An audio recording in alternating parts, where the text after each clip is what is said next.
കണ്ണൊക്കെ നിറഞ്ഞോ? ഓ കണ്ണൊക്കെ നിറഞ്ഞ ഒഴുകുമല്ലേ, സ്പീഡ് കുറയ്ക്കാൻ ഞാൻ അങ്ങോട്ട് പറയാൻ മതിയായിരുന്നു. എന്നാ ലേശം സ്പീഡ് കുറയ്ക്കാട്ടോ. ഓ ബൈക്കാരൻ്റെ കൂടെ ലിഫ്റ്റ് അടിച്ച് പോയാൽ മതിയായിരുന്നു. ടയറൊക്കെ നല്ല സ്പീഡ് കറങ്ങുന്നുണ്ട്, പക്ഷെ വണ്ടി മാത്രം പോകുന്നില്ല. വനരാജിന് സ്പീഡാണല്ലോ ഇഷ്ടം. അല്ല കൊച്ചി രാജാവ് ഒന്ന് വേഗം പോവോ? അത്യാവശ്യം വേഗത്തിലാണല്ലോ പോകുന്നത്. ബാക്കി വണ്ടികളായിരിക്കും. അങ്ങനെയാണെങ്കിൽ വനരാജ് ഇവിടെ ഇറങ്ങി നടന്നു പോരും. ഈ സുലുമോളോട് ഒരു തമാശ പറയാനും പറ്റത്തില്ല. ഈ സ്പീഡ് മതിയെന്നേ. എന്നാ ഈ സ്പീഡിൽ പോവാ. ഒരു ഒച്ച വരെ ഇതില് സ്പീഡിൽ പോകുന്നുണ്ട്. വനരാജ് എന്തായാലും പറഞ്ഞോ? സ്പീഡ് കൂടുതലായതുകൊണ്ട് കുറച്ച് ഒച്ചത്തിൽ പറഞ്ഞാലേ കേൾക്കുള്ളൂ എന്ന് പറഞ്ഞു. ആണോ? എന്നാ കുറച്ചും കൂടി സ്പീഡ് കുറയ്ക്കാം. ഇതിപ്പോ രാത്രിയാവും. പോവാ, ചെരുപ്പൊക്കെ ഉണ്ട്. ഇത് വിരലൊക്കെ പുറത്താണല്ലോ, ഇതിലും വേഗം ചെരുപ്പിടാത്തിയ. ഇതിന്റെ സ്റ്റൈൽ ഇങ്ങനെയാന്നേ. അല്ല, നീ ഇന്നലെ ഏതോ ചക്കര സ്കൂളിൽ നിന്ന് പിടിച്ച് തല്ലിയെന്നോ, സാറ് നിന്നെ അടിച്ചെന്നൊക്കെ കേട്ടല്ലോ. അത് ആർക്കെയോ അടിച്ചാന്നേ.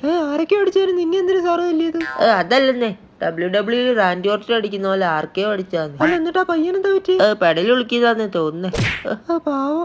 കോപ്പ് ഇതൊക്കെ സ്ക്രിപ്റ്റഡ് ആന്നേ. എന്ത് WWE ഒക്കെ സ്ക്രിപ്റ്റഡ് ആന്നേ. അല്ലെങ്കിൽ അവന്റെ പെടൽ എങ്ങനെ ഉളുക്കോന്നേ. സ്ക്രിപ്റ്റഡ് ആണെന്ന് നിനക്ക് സാറിനോട് പറയത്തില്ലായിരുന്നു? അത് പറഞ്ഞപ്പോഴാന്ന് അടിച്ചേ. നീ മണ്ടനാടോ എന്ന് ചോദിച്ചു. അത് പിന്നെ അല്ലല്ലോ, നമുക്കറിയാലോ. ഇനി ആവർത്തിക്കില്ലെന്ന് ഞാൻ പറഞ്ഞു. എടാ, ഈ പരിപാടി ഒന്നും കണ്ടിട്ട് നമ്മളതേപോലെ ഒന്നും ചെയ്യരുത് കേട്ടോ. ആരീ പറയുന്ന? പണ്ട് ആടുകളെ സിനിമ കണ്ടിട്ട് ഒരു പൂവനെ കൊത്തിക്കൊല്ലാൻ നോക്കിയ ആളാ. അത് ആ ഒരു ഓളത്തിലൊക്കെ ചെയ്തതല്ലേ? അതുപോലെയാണ് ഇതും. ഇപ്പൊ സമാസമം നമുക്ക് ഈ ടോപ്പിക്ക് വിടാം. അതാ നല്ലത്.